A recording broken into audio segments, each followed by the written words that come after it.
7h12, hora do esporte. João Vanderlei chegando. Bom dia mais uma vez, João. Bom dia para você, Fábio. Bom dia a todos que nos acompanham. Hora de falar de esporte e daqui a pouco a gente vai falar de futebol, sobre Remo, Paysandu, porque agora a gente começa com vôlei. Já classificado, Campinas perdeu na última rodada da fase de grupos do Mundial de Clubes, que acontece em Belém. Porém, essa não foi a única derrota que chamou a atenção. Todos os times brasileiros saíram derrotados ontem. Vamos ver como é que foi. A terceira rodada do Mundial de Clubes de Vôlei definiu quem ainda segue lutando pelo título. Só que o dia foi bem ruim para os brasileiros. No primeiro jogo do dia, derrota do Cruzeiro diante do Perugia da Itália. 3-0 a favor do campeão europeu. Já o outro time mineiro, o Praia Clube de Uberlândia, perdeu para o Vartas Avirse, também por 3-0. Mas o que chamou a atenção foi a facilidade pelo qual o placar foi construído. As duas últimas parciais terminaram com um 25-9 e um 25-14 para os poloneses. Mas no último jogo da programação, pelo menos um brasileiro tinha que representar bem a torcida que foi ao Mangueirinho. O Campinas, já classificado, entrou em quadra contra o Al Rayyan. E os catares surpreenderam. Depois de duas derrotas, venceram com 3-0. Parciais de 25-18, 31-29 e 25-20. O jogo foi bem satisfatório para o Campinas, mas terminou com um final feliz para um brasileiro. O paulista Sérgio Luiz Cunha está há 8 anos no Oriente Médio e a vitória sobre um dos melhores times do país valeu como um título. A gente trabalha forte lá no mundo árabe, né? Todo mundo pensa que é fácil estar lá, todo mundo acha que é uma coisa tranquila, mas a gente trabalhou muito forte. E a gente sabia que o nível do campeonato ia ser altíssimo e está sendo altíssimo, então para a gente essa vitória é como tivesse ganho o campeonato, entendeu? Com Cruzeiro e Praia eliminados, o único brasileiro restante no Mundial é o Campinas. Na semifinal do sábado, o adversário será o Perugia e mais do que nunca, os jogadores vão precisar ser abraçados pela torcida. É uma equipe bem forte, né? Mas vamos com tudo para cima deles lá. E botar tudo em prática, tudo que a gente vem treinando aí. Eu tenho certeza que vai ser um belo espetáculo e espero que o ginásio aqui compareçam todo mundo, ver essa torcida aqui, esse ginásio lotado é bem bacana. O Mangueirinho tem 12 mil lugares e ontem foi um dos dias em que o público mais compareceu, né? Mas fica aí o dia marcado por essas 3 derrotas brasileiras, né? Um dia bastante simbólico para o vôlei brasileiro, não só na questão de clubes, não, onde a gente vê aí o próprio Cruzeiro, o campeão mundial do último torneio que aconteceu em 2024, perdendo por 3-0 para o campeão europeu, mas do mesmo jeito um jogo em casa, né? Tá jogando no Brasil. E o que chamou também a atenção foi o time polonês, né? O Vartas Avirse por aí vencendo o Praia Clube com muita facilidade. Foi assim também contra o Campinas no jogo que eles tiveram nessa primeira fase. Mas a vitória do time do Catar, que não é um país que tradicionalmente é forte no vôlei, né? Nem de seleções, nem de clubes, venceu aí o Campinas, que já estava classificado, chegou até a colocar o time reserva ali no último set, mas chama a atenção para ver como é que está a situação do vôlei brasileiro, que nas seleções também não vence há muito tempo, não consegue títulos relevantes e o Campinas agora é o único sobrevivente. Jogos vão acontecer aqui em Belém no sábado, no primeiro jogo, na primeira janela às 3 da tarde. Tem Vartas Avirse da Polônia contra o Osaka Bluteon do Japão e às 6 horas a gente vai ter o jogo do Campinas contra o Perugia, expectativa de jogão, né? E tomara que o Campinas jogue um pouquinho melhor para ter brasileiro pelo menos na final que acontece no domingo. Vamos ficar então nessa torcida pelo nosso representante brasileiro agora no Mundial de Vôlei. E tem a APAD, o vôlei paraense também em destaque, porque nesse final de semana eles vão entrar em quadra de novo. A APAD, que soma 2 vitórias em 3 jogos na Superliga B, volta às quadras neste domingo às 6 da noite contra o Praia Grande, lá no litoral paulista. Então toda a torcida aí para o time da APAD. E agora é hora de falar de futebol, né? Vamos falar do Paysandu, que o Papão apresentou nesta quinta-feira o novo goleiro para a temporada 2026 e é o catarinense Jandrosny. Vamos ver. Aquele ditado que diz que todo bom time começa com um bom goleiro. Então, o Paysandu tratou de apresentar primeiramente o candidato à camisa 1 em 2026, o catarinense Jean Drosny, de 31 anos. A responsabilidade é enorme de estar vestindo a camisa do Paysandu, né, que é o maior campeão da Amazônia. Recentemente teve uma publicação, é o único clube do Norte que está no ranking da Comebol, então isso é um peso enorme para a gente. E a gente entra em todo campeonato que o Paysandu entra, ele entra para ser campeão. E sem dúvida nenhuma, os atletas que estão chegando com esse pensamento de fazer um ano diferente, um ano muito competitivo, para a gente poder dar alegrias ao torcedor, que é o que eles merecem. Jean Drosny estava no Volta Redonda, titular absoluto da equipe nas últimas 2 temporadas. Ele é um dos poucos contratados que já estão na Curuzu. Ainda tem mais gente para chegar, só que o trabalho já começou. O grupo ainda está em formação, né?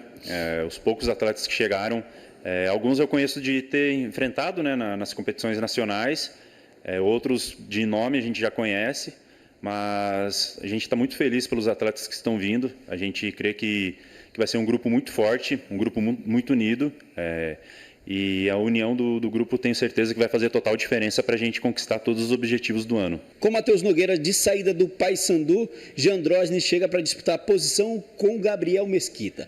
Ainda não se sabe quem será o titular no início da próxima temporada, mas dá para dizer que a preparação dos goleiros está em boas mãos. Serão 2 profissionais com história aqui na Curuzu.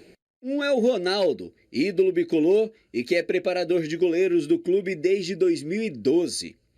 O outro é Emerson, que teve passagem vitoriosa no Papão entre 2015 e 2017. Ter 2 profissionais assim ao teu lado, te orientando, no dia a dia, tenho certeza que vai ser de muito valor para a gente poder ter um ano de 2026 muito bom.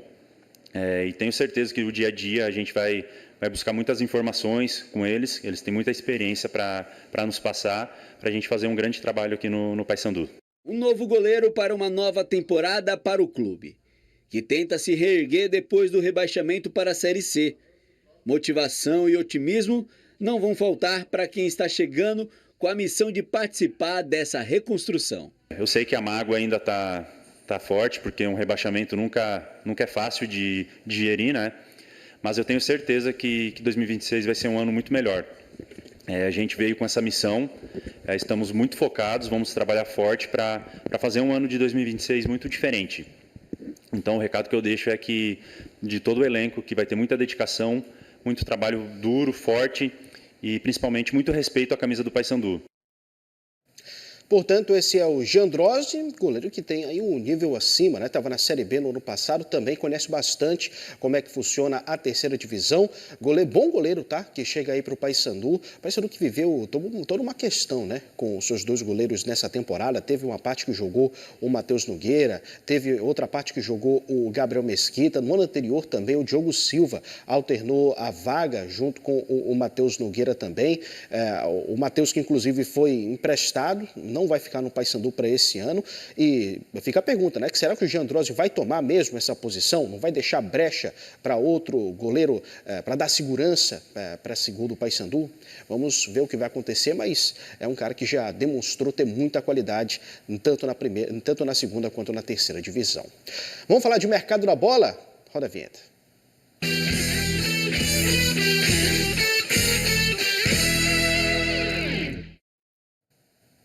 Bruno Amâncio está conosco todas as sextas-feiras, para trazer os destaques do mercado da bola, as transferências, as negociações. Bom dia para você, Bruno. Bom dia, João. Bom dia, Fábio. É isso mesmo, vamos trazer aqui os destaques, né? O que tem de novidade durante a semana. Vamos trazer mais alguns detalhes do acerto do Remo com o técnico Juan Carlos Osório, colombiano de 64 anos. Osório, que já tem passagem pelo futebol brasileiro. A primeira em 2015. Foi comandando no São Paulo no Brasileirão daquele ano. Uma passagem de altos e baixos, que encerrou com um pedido de demissão dele para assumir a seleção mexicana, que viria a disputar a Copa do Mundo na Rússia em 2018. Juan Carlos Osório também treinou o Atlético Paranaense em 2024. Uma curta passagem. Treinador aí que também tem experiência no futebol colombiano, no futebol equatoriano, enfim, um treinador que tem bastante experiência para assumir o comando do Remo na próxima temporada. o acerto, por mais que seja um nome de bastante expressão, que fugiu daquela lógica que todo mundo esperava, não foi algo que comprometeu financeiramente o clube do Remo. Pôde apurar essa negociação que está dentro do que a diretoria azulina já planejava investir na comissão técnica para a Série A. Então, boa sorte ao novo treinador azulino, Juan Carlos Osório, treinador aí bem experiente para o Remo que volta à Série A. A expectativa é para os anúncios de novos jogadores e também algumas outras renovações, como é o caso do lateral esquerdo Sávio e do meia Pavani, que ainda devem seguir no Baenão para 2026. Essas são as informações do Remo logo nessa sexta-feira. É isso aí, Bruno. E a ansiedade do torcedor azulino pelas contratações foi muito grande, né? Depois de muita especulação, o Remo finalmente anunciou o novo técnico para a temporada 2026 e o anúncio surpreendeu muita gente. Vamos ver um pouco do perfil do Juan Carlos Osório agora na reportagem. Essa hora a diretoria do Remo deve estar assim, ó. Por essa vocês não esperavam, né? Falaram em Cuca, Palermo, Thiago Nunes, tinha até torcedor já pedindo saudoso Givanildo Oliveira de volta. Mas não, o Leão surpreendeu e trouxe o colombiano Juan Carlos Osório.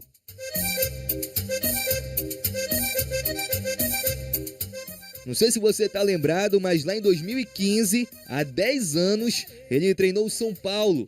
Foram só 29 partidas pelo tricolor. Ele deixou o time paulista para atender um chamado, comandar a seleção do México rumo à Copa do Mundo de 2018. E deu certo, só que os mexicanos caíram logo nas oitavas de final, justamente para o Brasil. 2-0 com show do Neymar. Olha o gol! Gol!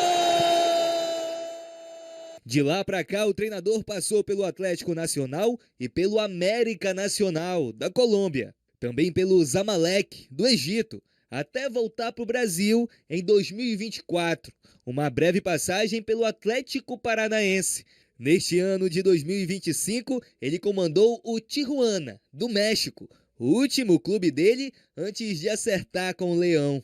O dia da chegada do técnico Juan Carlos Osório a Belém ainda não foi divulgado pelo Remo. A reapresentação do elenco azulino deve ser no comecinho do mês de janeiro, já pensando no principal desafio do time na temporada, a Série A do Campeonato Brasileiro.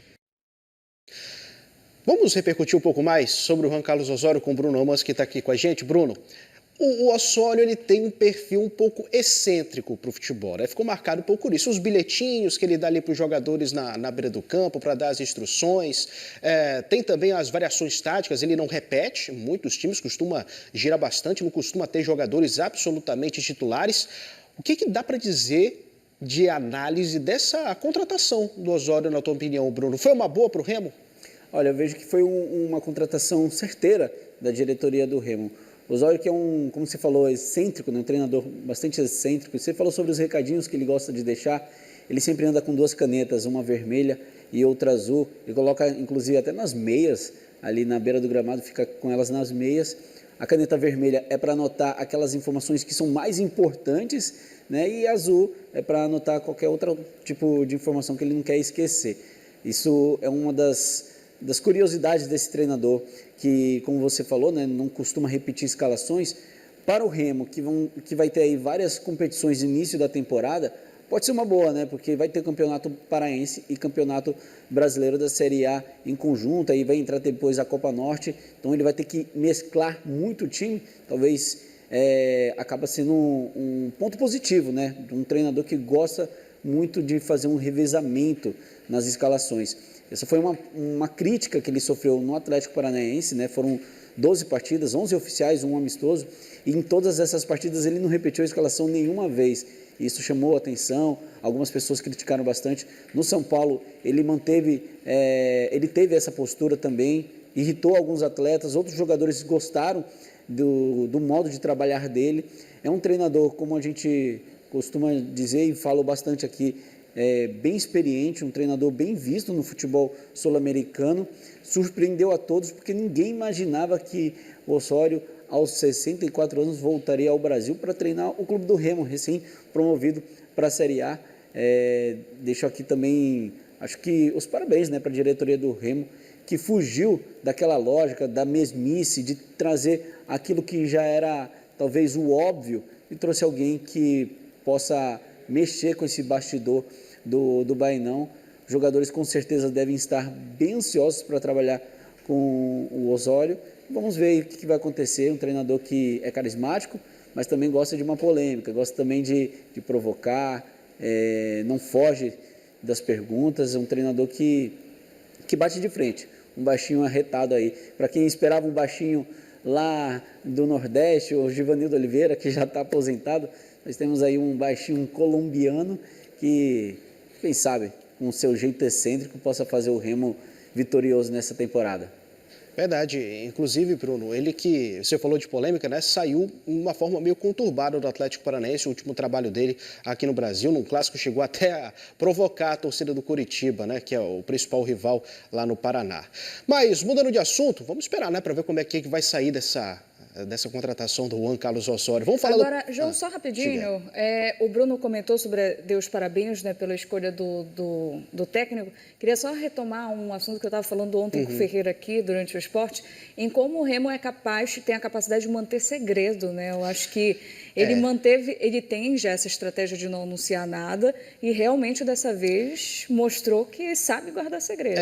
Isso tem chamado a atenção porque dos nomes que, por exemplo, você viu na reportagem, né, o Cuca e o Palermo, principalmente esses dois, houveram negociações, só que os treinadores não evoluíram, né, nessas negociações para vir para o clube do Remo. O Thiago Nunes ainda não passou muito de ser especulação, mas o Osório fugiu completamente do óbvio, né? E o Remo, que se destacou nesse finalzinho de Série B pela festa da torcida, repercutindo nacionalmente de novo. Na internet, está todo mundo tratando essa contratação como um rolê aleatório, né? Porque é completamente surpreendente.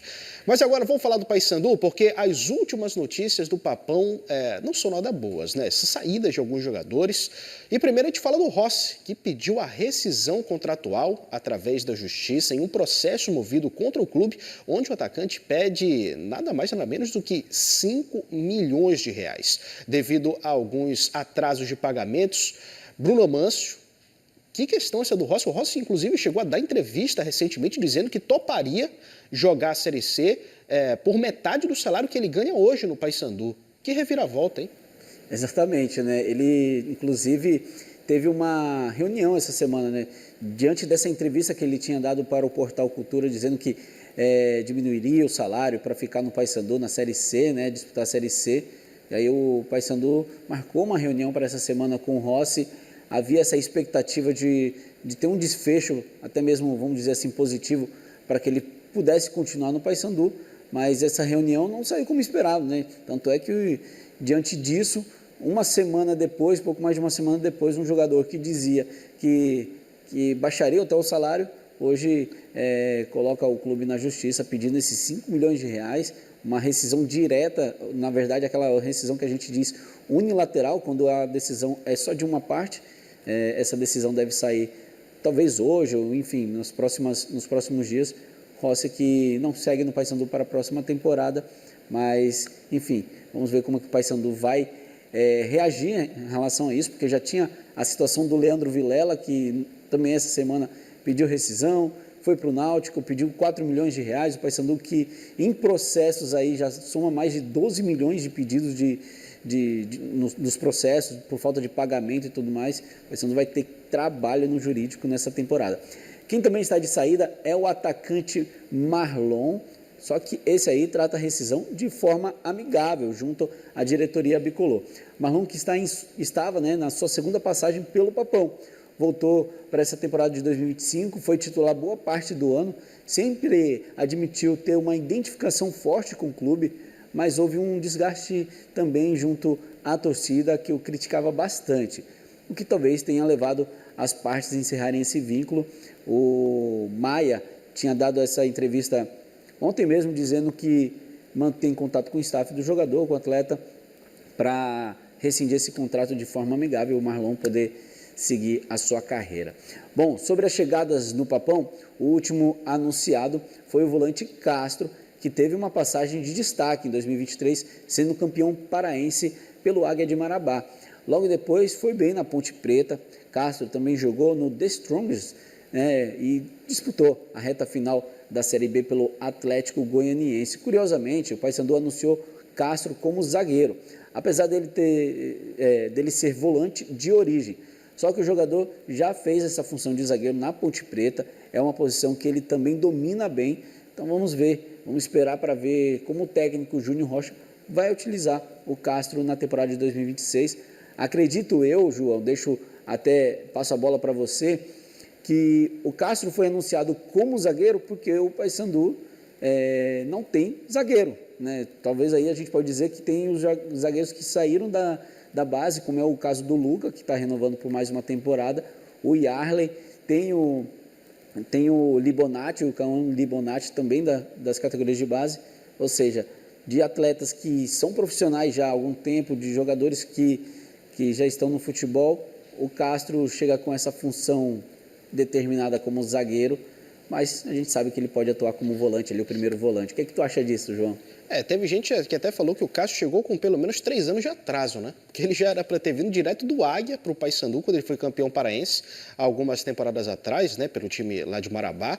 Mas é uma contratação interessante o Paysandu, né? Faz a função de zagueiro, faz a função de volante. Estava jogando o Campeonato Boliviano, como você disse aí no The Strongest, chegou inclusive a jogar Copa Libertadores. Vamos ver o que vai resultar dessas primeiras contratações do Paysandu, né? Porque a gente já destacou Jean Drosnin e agora também o Castro. E a Tuna Luso Brasileira também tem novidades, Bruno Manso, renovações de contrato. Inclusive, a gente tem alguns jogadores aí para colocar na tela, né? Para a gente ver quem que está renovando e também quem está chegando na Tuna. É isso aí, a diretoria Cruz Maltina confirmou a permanência de 4 jogadores. O lateral esquerdo Wesley, o volante Cauê, o lateral direito Luan e o atacante Emerson Nike. Esses 4 aí vão seguir na Tuna Luso.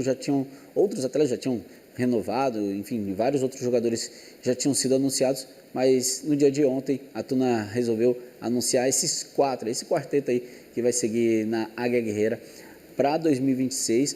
A Tuna que deve iniciar a temporada jogando em Augusto Corrêa, já que o Estádio do Souza passa por uma ampla reforma, não só no gramado, mas também nas áreas internas, vestiários, enfim. Então a Águia deve ir para Augusto Corrêa disputar esse início de temporada. O zagueiro Aleph Santos, ex-Avaí, Guarani e Cuiabá, que esteve nos últimos anos no futebol asiático, também é novidade na Tuna, foi contratado, além do volante Gustavo Henrique, que tem passagens por clubes como Náutico e Manaus. Essas são algumas caras novas nessa Tuna Luso, que vai ter aí Copa do Brasil, Série D, enfim, um calendário cheio na próxima temporada. Vamos aqui ficar na torcida não só pela Tuna, mas também para todos os times paraenses nessa temporada, que seja uma temporada de muito sucesso, né, João? Volto com você aí. Verdade, Bruno, muito obrigado. Esse foi o Mercado da Bola com o Bruno Manso trazendo as novidades. E para quem pensou, Feb, que seria uma intertemporada morta, sem formação, olha aí, rendeu bastante esporte hoje. Pois é, muita coisa, surpresa, até porque até ontem não tinha muita atualização, principalmente se tratando de remo, e hoje o cenário já mudou bastante, a gente espera ter muita novidade para a semana também. É isso? É isso, finalizamos. Prontinho. Obrigada, João, bom final de semana para você, Bruno também. Até a próxima, tchau, tchau. Tchau, tchau.